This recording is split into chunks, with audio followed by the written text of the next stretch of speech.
పేదల పక్షాన పోరాటం చేసే సిపిఐ పార్టీ ఆవిర్భవించి శత వసంతాలు పూర్తి చేసుకున్న సందర్భంగా కరీంనగర్ సిపిఐ జిల్లా కార్యాలయంలో ఆ పార్టీ జెండా ఆవిష్కరించి కేక్ కట్ చేసి సంబరాలు జరుపుకున్నారు. స్వతంత్ర పోరాటంలో సైతం సిపిఐ పార్టీ తన పోరాటం కొనసాగించిందని, భారతదేశానికి స్వాతంత్ర్యం అనంతరం నిజాం నిరంకుశ పాలనలో మగ్గుతున్న సమయంలో తెలంగాణ రాష్ట్ర సాయుధ పోరాటంతో చరమగీతం పాడిన ఘనత సిపిఐ పార్టీదని జిల్లా కార్యదర్శి శ్రీనివాస్ అన్నారు. కేంద్రంలో అధికారంలో ఉన్న బీజేపీ ప్రభుత్వం ఉపాధి హామీ పథకానికి తూట్లు పొడిచి పేదల కడుపు కొట్టాలని చూస్తుందని తెలిపారు. భారత కమ్యూనిస్ట్ పార్టీ 100 సంవత్సరాల వేడుకలను ఈరోజు భారతదేశ వ్యాప్తంగా ఘనంగా నిర్వహించుకోవడం జరుగుతూ ఉన్నది. ఈ సందర్భంగా భారత కమ్యూనిస్ట్ పార్టీ ఆవిర్భావ దినోత్సవాన్ని పురస్కరించుకొని ఈరోజు కరీంనగర్లోని కార్యాలయంలో పతాకావిష్కరణ చేసుకోవడం జరిగింది. భారత కమ్యూనిస్ట్ పార్టీ ఆ రోజు సోషల్ విప్లవం ద్వారా 1925లో భారతదేశంలో సిపిఐ స్థాపించబడింది.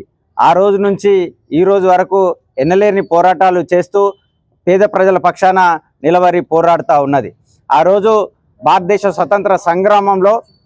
స్వతంత్ర పోరాటంలో పాల్గొన్న ఘన చరిత్ర సిపిఐది. అదేవిధంగా ఆ రోజు దేశానికంతా స్వతంత్రం వచ్చి తెలంగాణ నైజాం నవాబుల పరిపాలనలో మగ్గుతా ఉన్న క్రమంలో తెలంగాణలో సాయుధ పోరాటానికి పిలుపునిచ్చి ఆ రోజు నిజాం నవాబ్ నుంచి తెలంగాణకు విముక్తి చేసినటువంటి చరిత్ర సిపిఐది.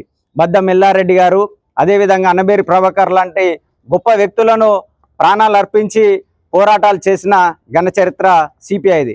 నేడు సోకాల్డ్ దేశభక్తులు ఈరోజు విర్రవీగుతూ ఉన్నారు. కానీ భారత కమ్యూనిస్ట్ పార్టీగా ఘనమైన చరిత్ర ఆ రోజు భారతదేశ స్వతంత్ర సంగ్రామంలో, అదేవిధంగా తెలంగాణ సాయుధ పోరాటంలో పాల్గొన్న గొప్ప దేశభక్తి కలిగినటువంటి పార్టీ సిపిఐది. ఈరోజు కేంద్రంలో ఉన్నటువంటి బీజేపీ పార్టీ పేదలకు లభించాల్సిన ఫలితాల్లో అన్ని తూట్లు పొడుస్తూ ఉన్నారు.